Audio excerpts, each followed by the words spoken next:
नीचे की तरफ आने लगती है। वह बर्फ जब सरकने लगती है, छोटे छोटे हिम के टुकड़े जब सरकने लगते हैं, उसको कहते हैं स्नो एवलांच। Ice avalanche.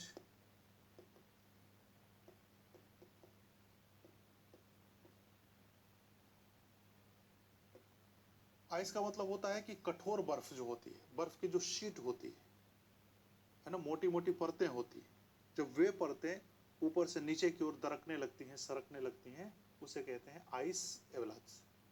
जाहिर सी बात है कि दोनों के अलग अलग प्रभाव होंगे, दोनों की अलग अलग फिनोमिना होती है, दोनों के अलग अलग जो क्षेत्र होते हैं, प्रभावित क्षेत्र होते हैं, ये भी अलग अलग ही होते हैं। एक होता है क्लाउड के रूप में, क्लाउड एवलांच।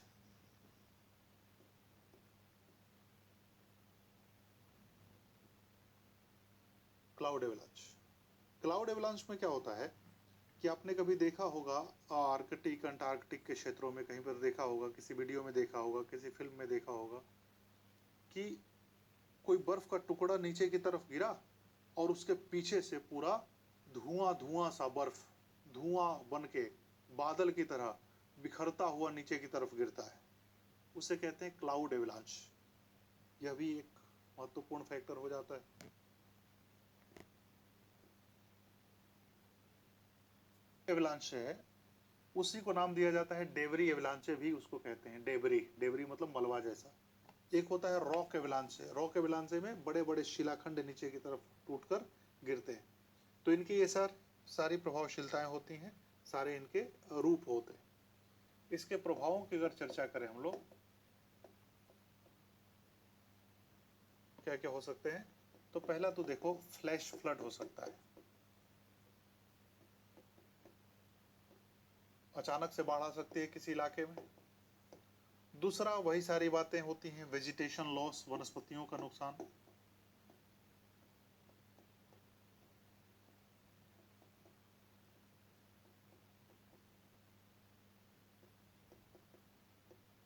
तीसरा हो सकता है जनधन की क्षति,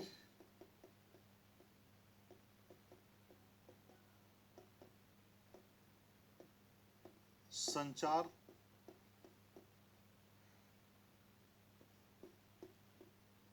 संचार बाधित हो सकता है। इसके कारण से क्या हो जाएगा, भूस्खलन हो सकता है।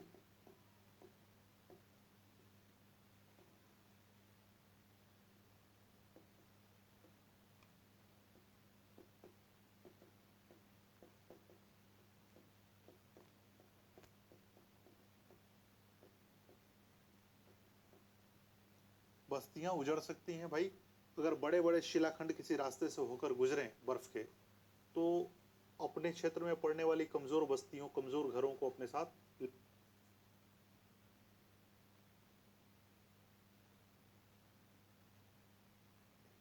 तो ये ज्यादा खतरनाक स्थिति हो जाती है। तो यही सब इसके कुछ प्रभाव हैं, वही प्रभाव हैं जो सामान्य प्रभाव हो सकते हैं किसी भी आपदा के। इसमें एक फैक्टर है बाढ़ वाला, जो भूस्खलन में नहीं था, और इसकी वजह से भूस्खलन हो सकता है।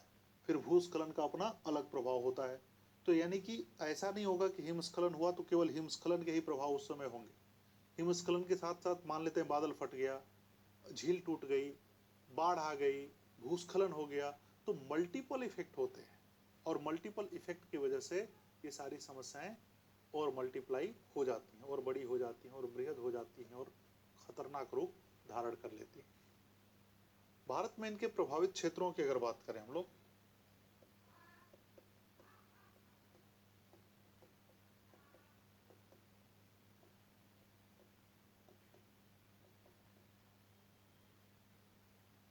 भारत में अगर प्रभावित क्षेत्रों की बात करें तो केवल हिमालय का क्षेत्र ही इससे प्रभावित है।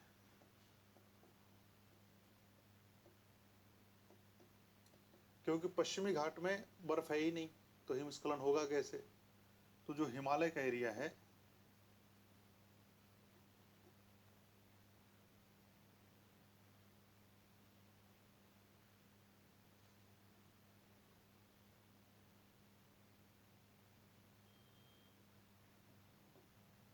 ये वाला पूरा का पूरा, ये पूरा का पूरा इलाका जो है वो हिमस्खलन से प्रभावित है, और हिमस्खलन होता रहता है। हिमस्खलन से प्रभावित क्षेत्रों की अगर हम लोग बात करें विशेष रूप से उत्तराखंड का चमोली, केदारनाथ वाला इलाका, हिमाचल प्रदेश,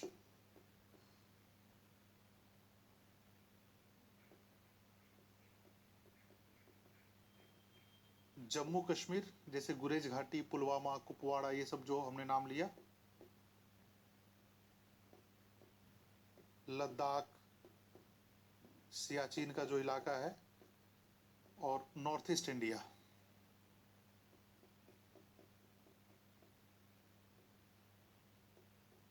उत्तर पूर्वी भारत, ये सारे हिमस्खलन से कमोबेश प्रभावित रहते हैं।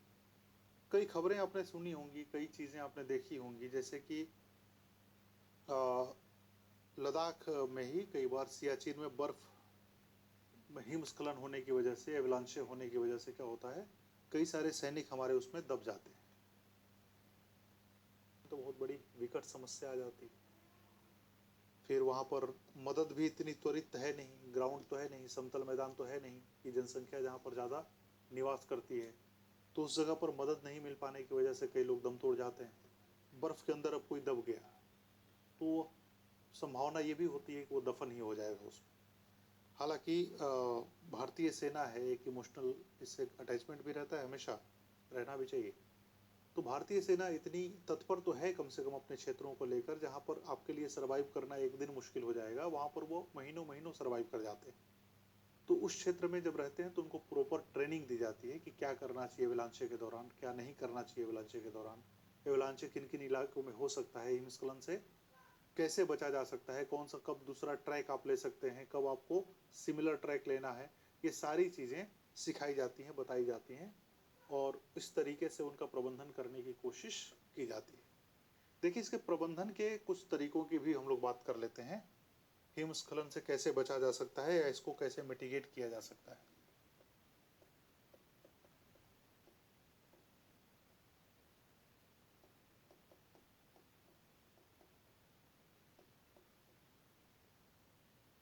संरचनात्मक उपाय देख लेते हैं, या दोनों उपाय एक साथ ही देख लेते हैं। पहले देखिए,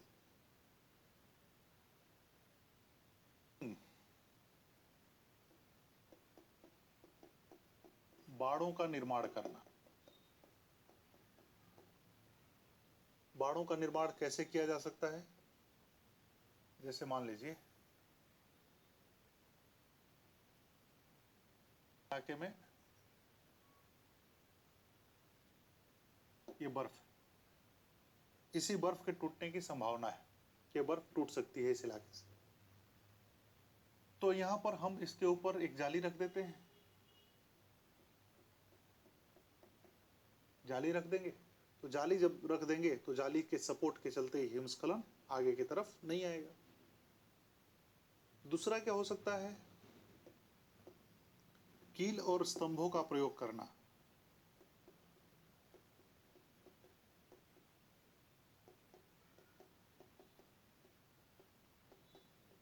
पाइल्स एंड पिलर्स,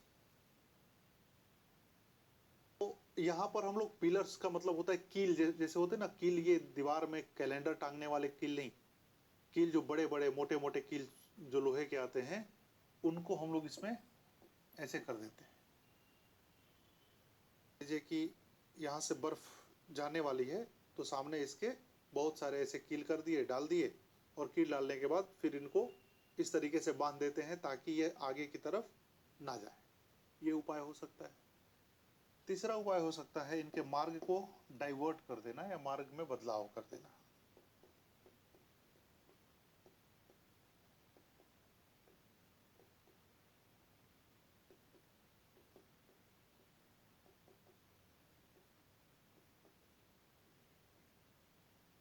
अब मान लेते हैं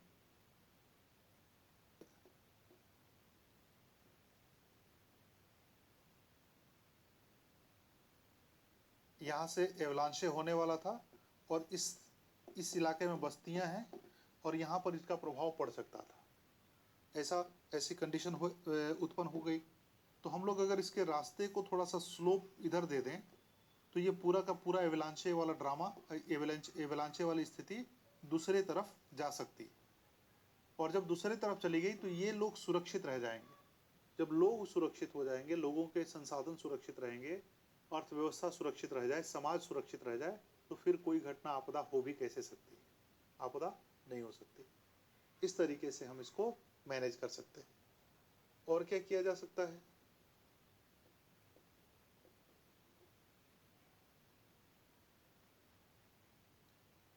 ओवर रूफिंग या रूफटॉप का निर्माण किया जा सकता है। जैसे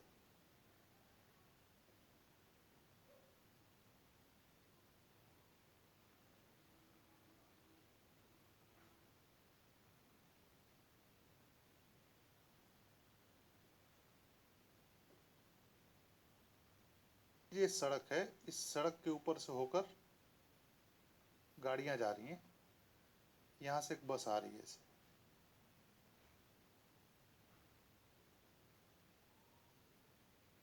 एक बस आ रही है। अब यहां से बर्फ का टुकड़ा अगर गिरेगा तो बर्फ का टुकड़ा गिर के सीधा इसको क्षतिग्रस्त कर सकता है। भाई, भूस्खलन और हिमस्खलन का एक प्रभाव परिवहन के साधनों का ठप पड़ जाना भी तो है। सड़कें ब्लॉक हो जाती हैं। आपने कई बार सुना होगा कि लोग घूमने के लिए जम्मू कश्मीर जा रहे हैं, शिमला जा रहे हैं, नैनीताल जा रहे हैं, और रास्ते में लैंडस्लाइड हो गया, एवलांचे हो गया, जिसकी वजह से रास्ता ब्लॉक हो गया, और ब्लॉक हो जाने की वजह से उन लोगों को फौरी तौर पे वापस बुला लिया जाता है, या वे लोग आगे बढ़ ही नहीं पाते हैं, दूसरा कोई रास्ता है नहीं उनके पास। तो ये परिवहन के साधन क्षतिग्रस्त हो जाएंगे दो तरह से। एक तो रास्ता ब्लॉक हो जाए तो, और दूसरा क्या हो जाएगा, ऊपर कोई बड़ी सी चट्टान गिर जाए, बड़ा सा बर्फ का टुकड़ा गिर जाए, तो यह वाहन क्षतिग्रस्त हो जाएगा और वाहन में बैठे हुए लोग हताहत हो सकते हैं। तो ऐसे में क्या किया जाता है कि जब लैंडस्लाइड के रास्ते को हम लोग देख लेते हैं कि भाई इस रास्ते से ये एवलांचे या लैंडस्लाइड होने वाला है, तो हम यहाँ पर एक काम कर सकते हैं पहले से ही, जैसे एक दीवार का निर्माण कर दें, है ना। एक जैसे ओवर ब्रिज होता है ना, ओवर ब्रिज जैसे होता है, सड़क के इस भाग से इस भाग तक ऐसे जाता है। तो हम इस पर्वतीय क्षेत्र में क्या कर रहे हैं, पर्वतीय क्षेत्र में हम लोग इस भाग से इस भाग को ऐसे जोड़ दे रहे हैं, स्लोप। अब अंदर अंदर ये बस चलती रहेगी, अंदर अंदर गाड़ियां चलती रहेंगी, और ये सारी की सारी जो बर्फ है टूटने के बाद यह दूसरे रास्ते की तरफ या दूसरी तरफ जाके गिर जाएगी। तो हुआ क्या, हमने इसको मैनेज किया, हमने इसको रोका नहीं, हमने इस पर नियंत्रण नहीं किया। हमने क्या किया, इसके रास्ते को थोड़ा सा अलग एक ढाल दे दी है, ताकि जो क्षति होने वाली थी, जो नुकसान होने वाला था, जो हानि होने वाली थी, वो हानि होने से यहाँ पर बचा जा सके। यह एक तरीका हो सकता है। फिर ये हो सकता है कि जहाँ पर हमें पता चले कि हिमस्खलन होने की संभावना है, वहाँ पर में निगरानी एवं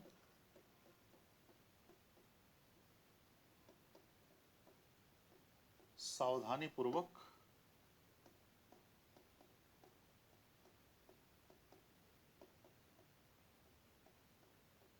उस क्षेत्र की आइस को, उस क्षेत्र के बर्फ को पहले ही, जैसे मान लीजिए कि कोई छत है आपके यहाँ, आपको लगता है कि टूटने वाली, अब तब कभी भी टूट सकती है, तो बजाय इसके कि आप इंतजार करें कि किसी के सिर के ऊपर टूट जाए, आप उसको प्रॉपर निगरानी में सबको हटा के वहां से और गिरा दीजिए, ताकि उसके टूटकर अचानक गिरने की संभावना समाप्त हो जाए। ऐसा हम लोग हिमस्खलन से बचने के लिए भी कर सकते हैं, ऐसा किया जा सकता है। फिर है कि ऐसे संवेदनशील क्षेत्रों में, ऐसे संवेदनशील क्षेत्रों में वहां पर कंस्ट्रक्शन का जो काम है उसकी अनुमति ना दिया जाए। बहुत ज़्यादा तोड़ फोड़ करने की, माइनिंग करने की, काटने की, छाटने की, जब तक उसके बिना प्राण किसी का ना निकल रहा हो, उसके बिना बहुत ज़्यादा लॉस ना हो रहा हो, देश की इज्जत खतरे में ना हो, तब तक ऐसी अनुमति देने की कोई ज़रूरत नहीं है। इस पर नियंत्रण लगाया जा सकता है, नियंत्रण किया जा सकता है। फिर हो सकता है एक उपाय ये भी हो सकता है कि वैसे इलाकों में, उन इलाकों में आप क्या कर सकते हैं, एक और काम कर सकते हैं कि वहाँ उस बर्फीले क्षेत्रों में फलने फूलने वाले वनस्पतियों को खूब लगाइए। ये वनस्पतियां उन सारी बर्फ को टूटने से बचाएंगी। एक उपाय हो सकता है सड़कों के किनारे भित्ति का निर्माण करना।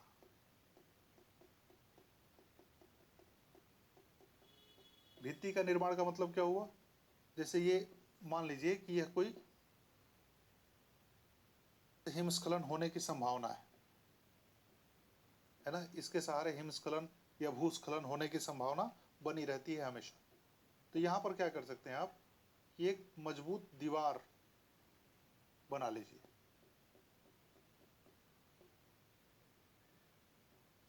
इस तरह से मजबूत दीवार बना लीजिए। इससे क्या होगा कि जो भी चीजें टूट कर गिरेंगी यह दीवार के इस तरफ ही रह जाएंगी, इधर वाला पूरा का पूरा मामला सेफ हो जाएगा, सुरक्षित रह जाएगा। इसको कहते हैं भित्ति का निर्माण करना।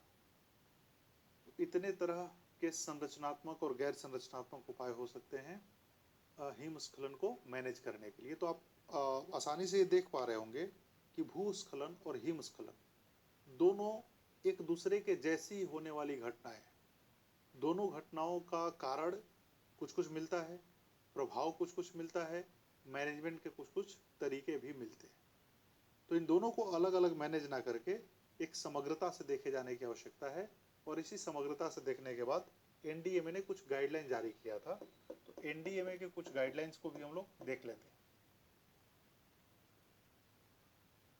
भूस्खलन की घटना भी भूस्खलन की तरह यदा कदा कभी कभी आती ही रहती है खबरों में, अखबारों में। अगर आप विशेष रूप से सर्च करना चाहते हैं तो इंटरनेट पे आप देख भी सकते हैं।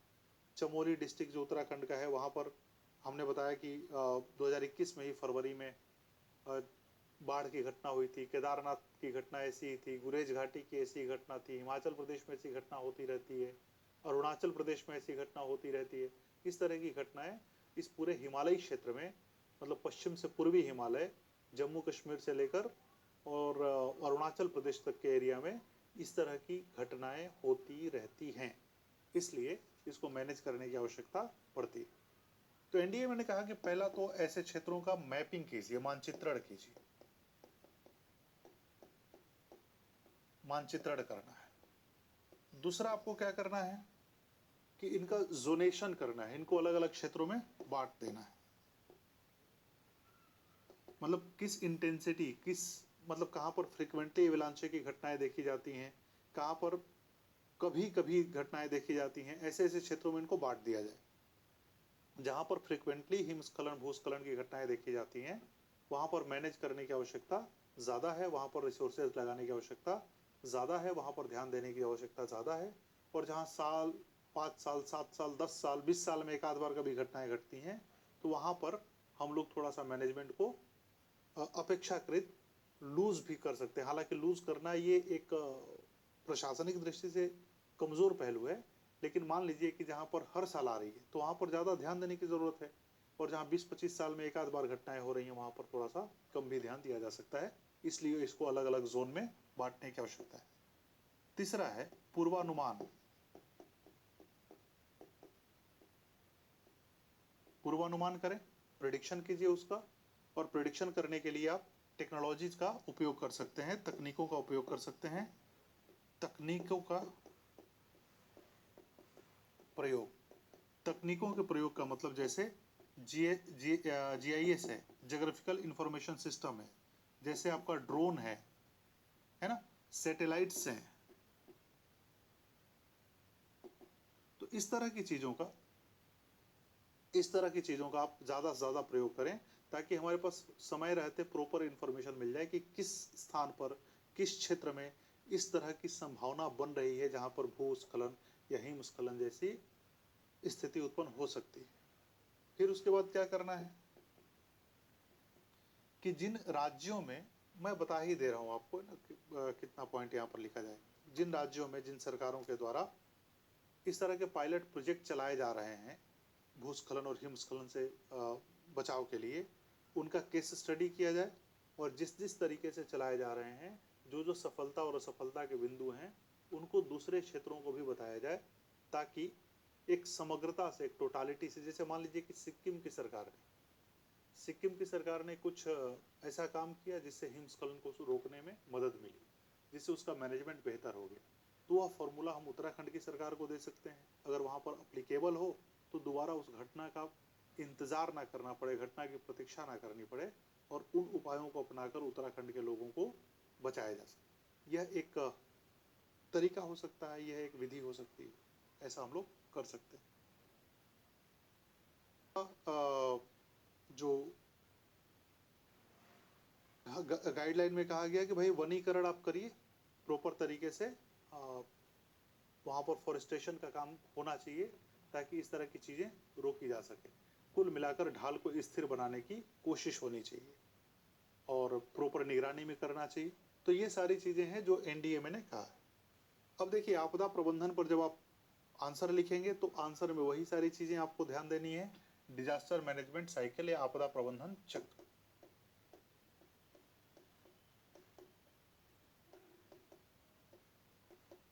आपदा प्रबंधन चक्र, आपदा पूर्व,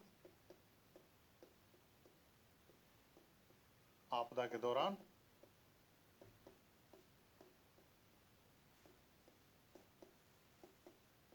और आपदा के पश्चात।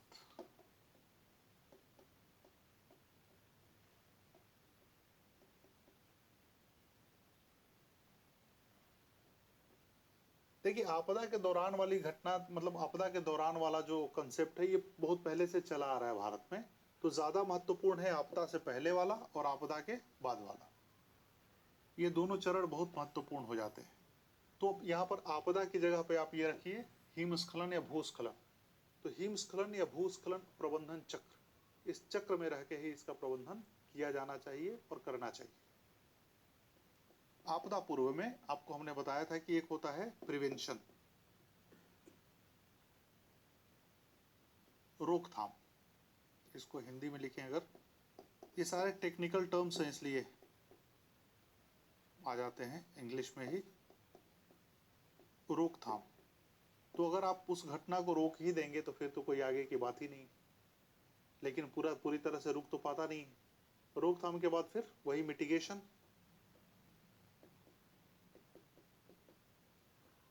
मिटिगेशन यानी कि न्यूनीकरण, और फिर प्रिपेयर्डनेस। में आप ये कर सकते हैं कि भाई एक पूर्व सूचना जारी कर दीजिए, प्रेडिक्शन कीजिए, एक इन्फॉर्मेशन जारी कीजिए उनको, अर्ली वार्निंग सिस्टम जिसको कहा जाता है। तो पूर्व सूचना जारी कीजिए, उनके विस्थापन के लिए वहाँ के जो लोग बाग हैं उनके विस्थापन के लिए पहले से आप एक कैंप के ऐसे स्थान की पहचान कीजिए जहाँ पर उनको विस्थापित किया जा सके, उनके मवेशियों को विस्थापित किया जा सके। ये सारी चीज़ें आपको करनी। प्रिपेयर्डनेस में क्या होता है कि अगर कोई हादसा होता ही है, हादसा के होने की संभावना है, तो इसके उत्पन्न जो परिणाम है उन परिणामों के प्रति भी अपनी तैयारी रखनी है। जैसे हिमस्खलन का एक परिणाम फ्लैश फ्लड होता है, तो फ्लड से होने वाले जितने भी प्रभाव हैं उनसे बचाव के उपाय आपके पास होने चाहिए। अगर कोई व्यक्ति बर्फ में दब जाता है तो उसको पहले से ये ट्रेनिंग दीजिए कि क्या करना है। जैसे कई लोग पैरों के सहारे से निकलने की कोशिश करते हैं, जैसे बर्फ में दब गए तो पैरों के सहारे वो निकलने की कोशिश करते हैं, जो गलत तरीका है। पैरों में हलचल नहीं होनी चाहिए, हाथों में हलचल होनी चाहिए, पहली बात। दूसरी बात, ये सब ट्रेनिंग की बातें हैं, ये आप पहले ही उनको ट्रेन करते हैं, उस इलाके के लोगों को प्रशिक्षित करते हैं। अपने चेहरे को, अगर बर्फ में धंस गए हैं तो अपने चेहरे को अपने हाथों से ढक के रखिए, मतलब हाथों को चेहरे के आगे रखिए, ताकि ऑक्सीजन का जो फ्लो है, भैया बर्फ में दबे हो तो वहाँ पर ऑक्सीजन का फ्लो हो सकता है कि अब नाक वाक में बर्फ घुस जाए तो सांस लेना मुश्किल हो जाएगा, मृत्यु हो सकती है। तो हाथ से अपने चेहरे को ढक के रखिए ताकि सांस लेने में तकलीफ ना हो। हाथ को ऊपर कीजिए और किसी को मदद के लिए बुलाइए, मदद के लिए इशारा कीजिए। प्लस अपने हाथों को ऐसे ऊपर, हाथों को चलाते हुए ऊपर उठने की कोशिश कीजिए, क्योंकि पैर जितना ही चलाएंगे आप धंसने की तरफ ज़्यादा अग्रसर हो जाएंगे और स्थिति बद से बदतर हो जाती है। तो ये सारे आपदा पहले, ये नहीं कि अब हिमस्खलन हो गया और आप लोगों को ट्रेनिंग देने में लगे हैं, ऐसा नहीं होना चाहिए। आपके पास रस्सी होनी चाहिए, आपके पास ड्रोन होने चाहिए, आपके पास हेलीकॉप्टर होना चाहिए। हेलीकॉप्टर से क्या होगा कि आप लोगों को वहां से निकाल सकते हैं, बाहर की ओर ला सकते हैं।